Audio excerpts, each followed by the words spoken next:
I was standing in front of my bathroom mirror when I heard her footsteps behind me. "Sienna, can I borrow your red lipstick? Just for today?" My hand paused mid-air, mascara wand hovering near my lashes. I didn't need to turn around to know what would happen next. Emma always asked like this, casual, careless, as if my things existed in some communal space where boundaries dissolved the moment she wanted something. "I'm using it," I said quietly, focusing on my reflection. "Come on, don't be selfish, you have so many." The word stung like it always did. Selfish. As if wanting to keep my own belongings made me cruel. As if the careful collection I'd built over months of saving wasn't mine to protect. I watched in the mirror as she reached past me, her fingers closing around the gold tube on the counter. My favourite one. The deep crimson I'd been planning to wear tonight for my date with Nathan. The first real date we'd had in weeks. "Emma, please." "I'll give it back."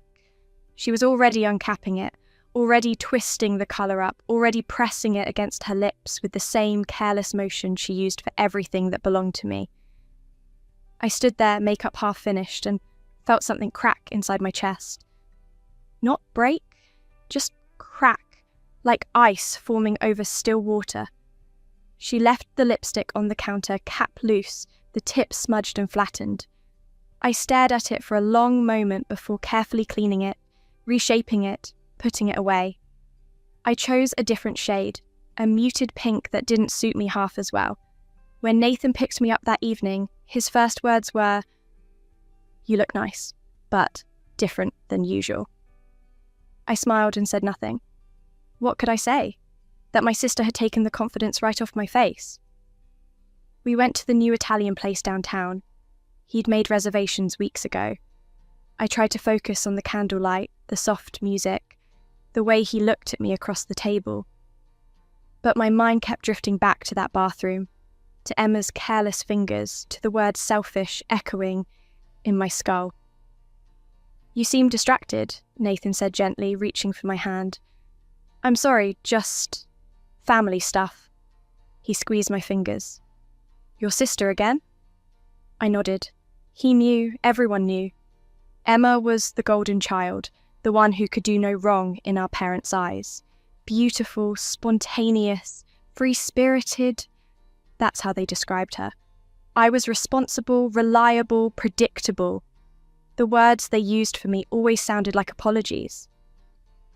When we got back to my apartment, I found 3 missed calls from my mother. I called back, already knowing what I'd hear. "Sienna, where's your blue dress? The one with the silk collar?" "In my closet." "Why?" "Emma needs it for tomorrow, some event with her friends." "Mum, I was planning to wear that this weekend." "Well, you have other dresses. Emma really needs this one. It'll look perfect on her." I closed my eyes. "Can I talk to Emma?" "She's already asleep. Just leave it out for her, okay? You're such a good sister." I hung up. Nathan was watching me from the doorway, concern creasing his forehead. "They want you to give her your dress." "They always want me to give her something." I pulled the dress from my closet that night and laid it on Emma's bed. The blue silk gleamed in the darkness like water. I'd saved for 2 months to buy it. It fit me perfectly. It would probably fit her better. The pattern repeated itself in 100 small ways over the following weeks. My favourite perfume, half empty. My new boots, scuffed at the heel. My leather journal, pages dog-eared where she'd borrowed it to jot something down quickly. Each time the same script. Her asking casually, me hesitating. Her calling me selfish if I refused. My parents siding with her because Emma was just being Emma. And why couldn't I be more generous? Nathan started noticing the changes in me. The way I'd grown quieter, more withdrawn. How I'd stopped wearing my favourite things because I knew they wouldn't stay mine for long. "You need to set boundaries," he said one evening. I've tried. Try harder. But he didn't understand. Boundaries required support, and I had none. Every time I drew a line, my family erased it, told me I was being difficult, reminded me that family shares everything. The night it all ended started like any other disappointment. I was getting ready for Nathan's company dinner. a formal event where I'd finally meet his colleagues, his boss, the people who mattered in his professional life. I'd planned my outfit for weeks, the emerald dress I'd bought specifically for this occasion, my pearl earrings, the strappy heels that made my legs look longer. But when I opened my closet, the dress was gone. I knew immediately where it was. I found Emma in her room, standing in front of her mirror wearing my emerald dress. It hugged her curves differently than it hugged mine. On me, it was elegant. On her, it was devastating. "Emma, I need that dress. Tonight." She turned, eyes wide with practiced innocence. "Oh, Sienna, I'm sorry. I have this thing with Julian and Julian can see you in any dress. I need this one. Tonight is important." "My thing is important too." "Emma, please. This is Nathan's work dinner. I told you about this weeks ago." She sighed, that particular sigh that meant I was being unreasonable. "Why do you always have to make everything so dramatic? It's just a dress." "Then wear something else. I look amazing in this one." I felt my hand start to shake. "Take it off." "Mom said I could borrow it." "Mom didn't buy it. I did, with my own money." "God, Sienna, you're being so selfish right now." That word again. That knife that never dulled.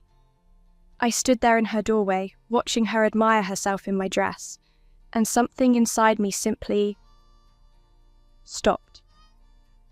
Not broke, stopped, like a clock that had been wound too tight for too long. "Fine," I heard myself say. "Keep it." I turned and walked away, found something else to wear, a black dress that was too plain, too forgettable. Nathan picked me up 20 minutes later and his smile faltered when he saw me. "I thought you were wearing the green one." "Change of plans." The dinner was a blur. I smiled at the right times, laughed at the appropriate moments, made small talk with strangers whose names I forgot immediately. Nathan kept glancing at me with worried eyes, but I couldn't explain the numbness spreading through my chest. We left early. He drove me home in silence. "Do you want to talk about it?" he asked when we pulled up to my building. "There's nothing to say." "Sienna, I'm just tired, Nathan. I'm really tired." He kissed my forehead. "Get some rest. We'll talk tomorrow." But there was no tomorrow for the old version of this conversation. I walked into my apartment and went straight to the bathroom, stared at my reflection in the same mirror where this had all started. My makeup was still perfect. I'd learned to do it flawlessly, even when my hands shook. But behind the foundation and contour, I looked hollow. I opened the medicine cabinet. The sleeping pills my doctor had prescribed months ago, when the anxiety first started keeping me awake. I'd barely touched them. Didn't like how they made me feel disconnected. But disconnection sounded perfect right now. I took one, then another, then stopped counting. I lay down on my bed, still wearing the forgettable black dress, and stared at the ceiling. My phone buzzed once, a text from Nathan. Sweet dreams. I didn't have the energy to respond. The room started to blur at the edges. Sounds became distant. I thought about Emma in my emerald dress, probably laughing with Julian, probably looking beautiful. I thought about my parents, who would be sad when they found me, but would probably say something like, "Sienna was always so sensitive." I thought about all the small thefts that had led here, all the tiny violations that everyone dismissed as sharing. All the boundaries I tried to build that had been torn down with words like selfish and dramatic and generous. The darkness came softly, like a blanket pulling up over my head. And then there was nothing. And then there was everything. I opened my eyes to sunlight streaming through familiar curtains, my old curtains, the ones with the yellow flowers that I'd replaced 2 years ago. I sat up slowly, heart hammering. I was in my old bedroom, in my parents' house, in my childhood bed with its worn quilt and too soft pillow. My phone was buzzing on the nightstand. I picked it up with trembling fingers. The date read 3 years earlier. I sat there for a long moment, phone clutched in my hand, understanding washing over me in cold, clear waves. This wasn't a dream. This wasn't a hallucination. This was a second chance, delivered by a universe that had apparently decided I deserved one. I knew this day. I remembered it vividly. This was the morning Emma had asked to borrow my new makeup palette, the expensive one I'd bought myself as a college graduation present, the one I'd stupidly agreed to share. I stood up and walked to my bathroom. There it was, sitting on the counter, pristine, untouched, mine. The door opened behind me. Emma, younger by 3 years in this timeline, leaned against the doorframe with that familiar, casual entitlement. "Hey, Sienna, can I borrow your new makeup? I have this thing with—" "No." The word came out clear and calm. Emma blinked. "What?" "No, you can't borrow it. Come on, don't be—" "I'm not being anything. It's mine and I'm saying no." Her mouth opened, closed. She wasn't used to this, neither was I. "But I really need—" "Then buy your own." I picked up the palette and walked past her, back to my room, locking the door behind me. My hands weren't shaking. My voice hadn't wavered. I'd just done something I'd never managed in my entire first life. I'd said no without apologizing for it. The house erupted within minutes. Emma went crying to our mother. I could hear the familiar script playing out downstairs. "She won't share her makeup with me." "Sienna, come down here, please." I walked down slowly, deliberately.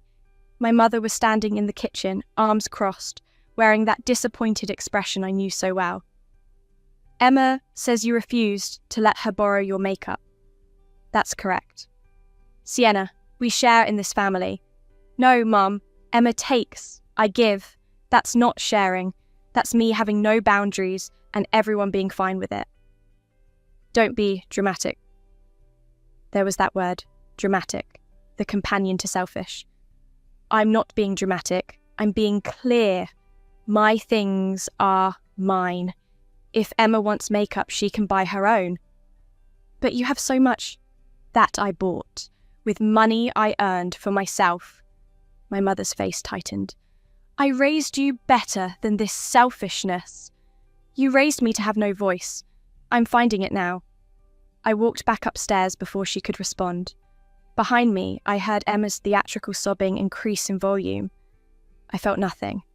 The old guilt, the old shame, they had died with my first life. I'd left them in that apartment, on that bed, in that darkness. The days that followed established a new pattern. Emma would ask for something. I would refuse. The family would be appalled. I would remain unmoved. My father tried the gentle approach. "Pumpkin, what's gotten into you? You've always been so generous." "I've always been a doormat. There's a difference." "Your sister looks up to you." "My sister takes advantage of me." "There's a difference." One by one, the moments I remembered from my first life appeared like stations on a familiar train route. But this time, I got off at different stops. When Emma asked for my blue dress, I said no. When she wanted to borrow my car, I said no. When she tried to take my favourite lipstick, I'd already moved all my makeup to a locked box in my room. The family's disappointment in me grew daily. Phone calls from my mother, lectures from my father, Emma's tears and accusations. I weathered all of it with a calm I'd earned through death. The difference was stark. In my first life, I'd bent and broken under their pressure. In this one, I'd already been broken. There was nothing left for them to damage. Nathan appeared in my life right on schedule. Same coffee shop, same accidental collision, same charming apology. But this time, when he asked me out, I said yes, with clear eyes and firm boundaries. On our third date, he asked about my family. "We're not close," I said simply. "Why not?" "They wanted someone I couldn't be anymore." He looked at me curiously but didn't push. I appreciated that about him, this patience, this respect for boundaries. In my first life, I'd seen it as him being passive. Now I recognized it as him being healthy. Months passed, Emma's requests became demands, then tantrums, then finally stopped. She moved out to live with friends, declaring our parents' house too toxic with me in it. The irony was lost on no one but them. My parents tried intervention, guilt, manipulation. I remained serene through all of it.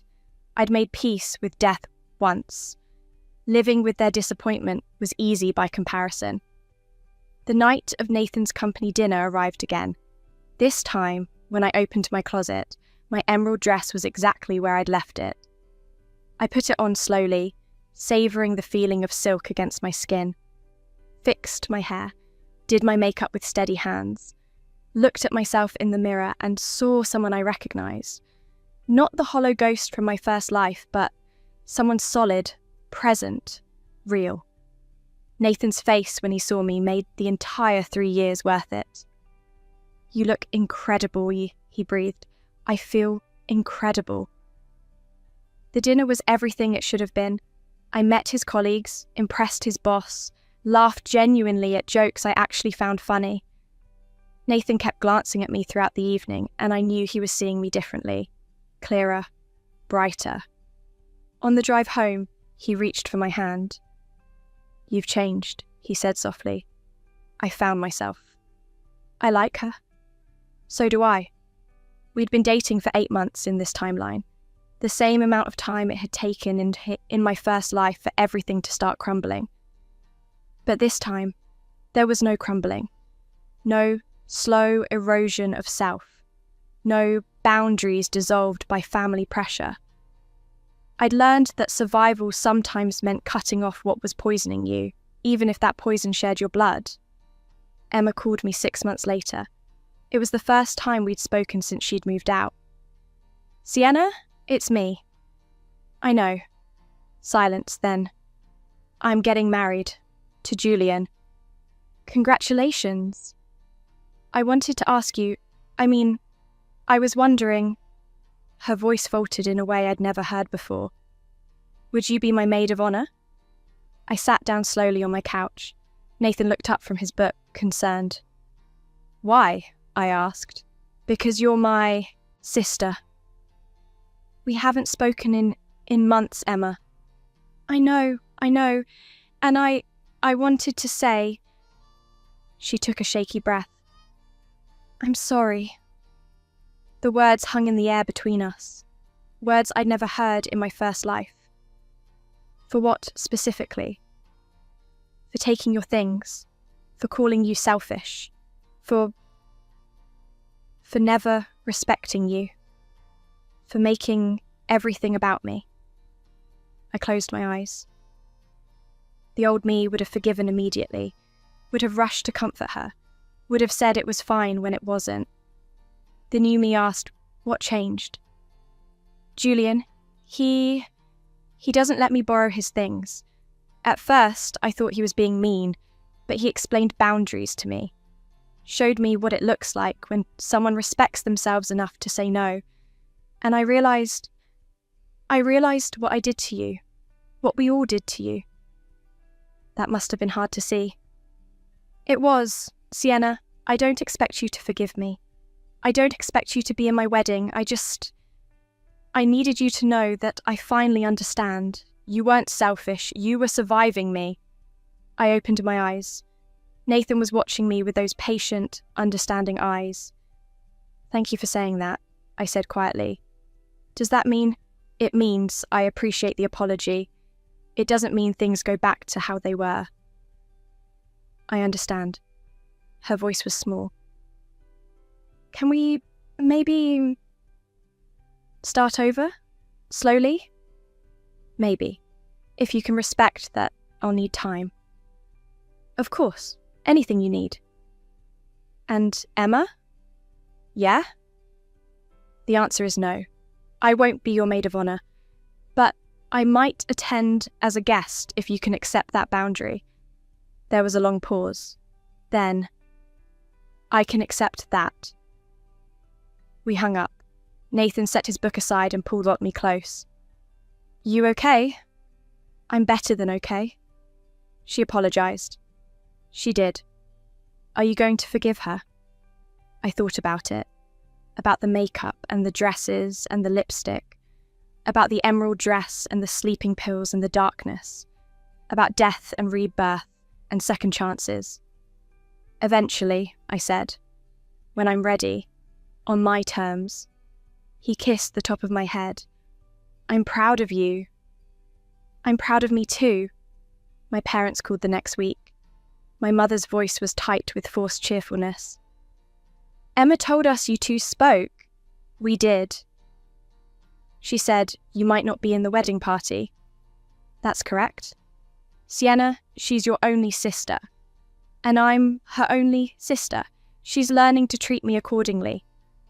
We just want our family together. Then you should have protected all your daughters, not just the one who cried loudest. Silence. Then my father's voice, gruff with something that might have been shame. We weren't good to you, were we? The admission shocked me more than anything else. No, Dad, you weren't. We thought you were strong enough to handle it. You never complained like Emma did. We thought you were fine. I was dying inside. We see that now. His voice cracked. Emma showed us some things, explained some things. Sienna, we owe you an apology too. I sat down, legs suddenly weak. I'm listening. What followed was halting, awkward but genuine.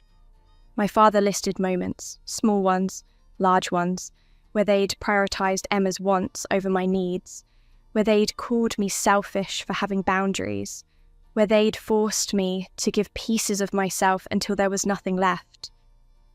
My mother cried in the background. Real tears this time, not the performative ones I was used to. We can't undo it, my father finished, but we'd like to try to do better, if you'll let us. I'll think about it, I said. But Dad, I'm not the same person you knew. I won't go back to being her. We wouldn't want you to. That person was... We made that person. This one. The one who says no. She's healthier, stronger. She had to die to become this. What? Nothing. Just... Thank you for saying all that. I hung up and sat in silence for a long time. Nathan found me there an hour later. Big day? He asked. Understatement. He sat beside me. Tell me. So I did. Not all of it. Not the sleeping pills, not the darkness, not the inexplicable rebirth. But enough. Enough for him to understand the weight I'd been carrying, the battle I'd been fighting, the war I'd won. I love you, he said when I finished. I love you too. Not in spite of your boundaries, because of them. I smiled. That's good, because they're not going anywhere. Emma's wedding came and went. I attended as a guest, wore a simple dress that wasn't too flashy, sat in the back with Nathan. She looked beautiful in her white gown. Julian looked at her like she hung the moon. When she caught my eye across the reception hall, she smiled. Tentative, hopeful. I smiled back. Small, but real. After the wedding, my parents invited me to dinner. Just the three of us, no Emma, no pressure. We sat at a table in their favourite restaurant and talked carefully, like people learning a new language. Your apartment is nice, my mother said. Very you. Thank you. Very organised. I like things in their place. That's good. That's healthy. The conversation was stilted, strange. We were strangers trying to become family, instead of family who'd become strangers. My father cleared his throat. I've been thinking about what I said on the phone, about not protecting you. Dad, we don't have to... No, let me say this. You deserved better from us. Emma was loud, and you were quiet, and we mistook quiet for okay, that's on us, not you. My mother reached across the table and took my hand. Her fingers were cold. I'm sorry I called you selfish, she whispered. You were never selfish. You were just trying to keep yourself whole. I felt tears prick my eyes. In my first life, I'd longed for these words. In this one, I'd learned to live without them. Having them now felt like finding money in a coat pocket. Surprising, pleasant, but not necessary. Thank you, I said. Both of you. Can we start over? My father asked. With who you are now, not who we wanted you to be. I thought about it. About second chances and clean slates and whether forgiveness required forgetting. We can try, I said carefully, but slowly, with boundaries. They nodded, both of them together, accepting my terms. It was more than I'd had in my first life. A year later, Nathan proposed. We were standing in that same coffee shop where we'd first met, and he got down on one knee with a ring that caught the light like captured stars. I love who you are, he said. I love how you stand up for yourself. I love your boundaries and your strength and the way you know your own worth. Will you marry me? I said yes through tears. Emma helped me plan the wedding. Really helped. Not taking over, not making demands, but asking what I wanted and then working to make it happen. She was learning, slowly, imperfectly, but genuinely. My parents walked me down the aisle, one on each side. They'd earned the right to be there through months of consistent effort, of respecting my boundaries, of loving the daughter I'd become, instead of mourning the one I'd stopped being. At the reception, Emma gave a speech. My sister Sienna taught me what real strength looks like, she said, voice wavering slightly. She taught me that saying no isn't selfish. It's self-respect. That boundaries aren't walls, they're bridges to healthier relationships. For years, I took from her, and she let me, because that's what she thought family meant. But then she stopped. And at first, I was angry. I thought she had changed. But the truth is, she'd just finally become herself. She looked directly at me, tears streaming down her face. Thank you for teaching me how to be better. Thank you for not giving up on us, even when we gave you every reason to. Thank you for showing me what love with boundaries looks like. I'm sorry it took me so long to learn. The room erupted in applause. I wiped my eyes and smiled at her. She smiled back. Later, when the dancing started, she pulled me aside. Remember that red lipstick, the one I borrowed years ago? I stiffened slightly. I remember. I'm sorry for that and for the dress and for everything. I've been working on myself. In therapy. Julian insisted. He said I had to learn to respect people, starting with you. How's that going? Hard, but worth it. She hesitated. Can I ask you something? Sure. What changed? 3 years ago, you just became different. What happened? I looked at her, my sister, my former tormentor, now my unlikely ally in healing. I died, I said simply. And when I came back, I decided I wouldn't make the same mistakes twice. She laughed, thinking I was being metaphorical.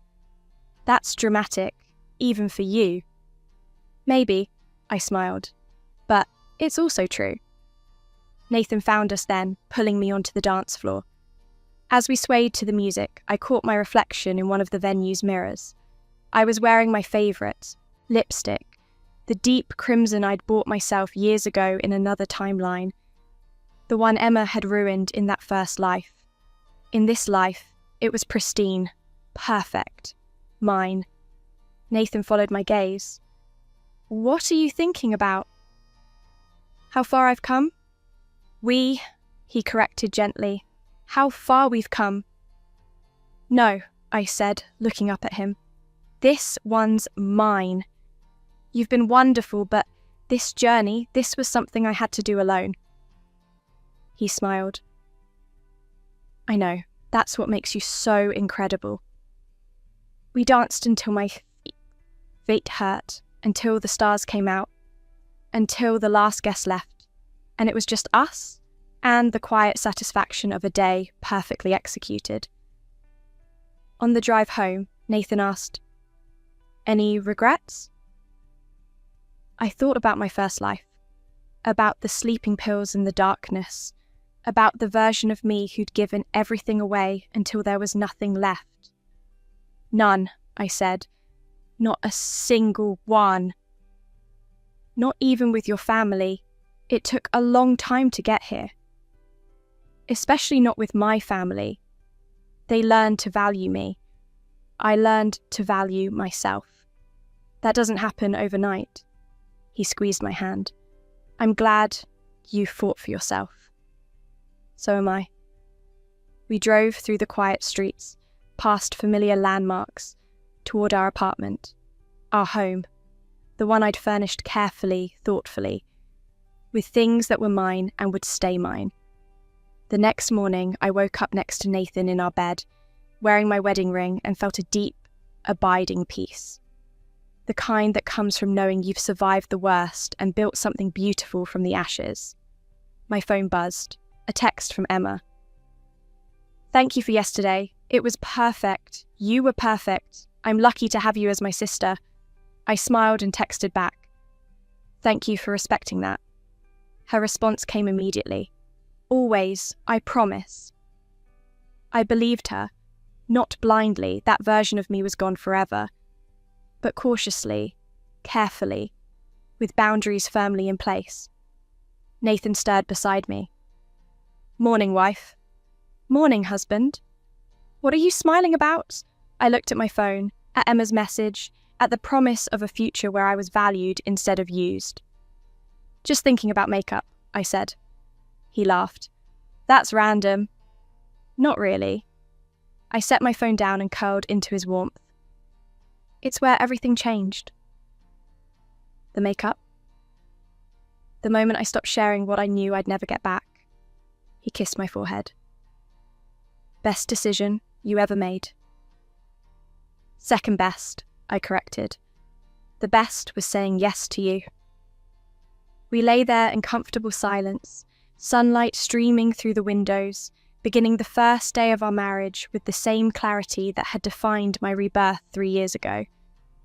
I died once, in darkness and despair, believing I had no worth. I'd returned with knowledge no one else possessed, that life was too short to spend it erasing yourself for others' comfort. I'd rebuilt everything from the ground up, one boundary at a time, one refusal at a time, one moment of self-respect at a time.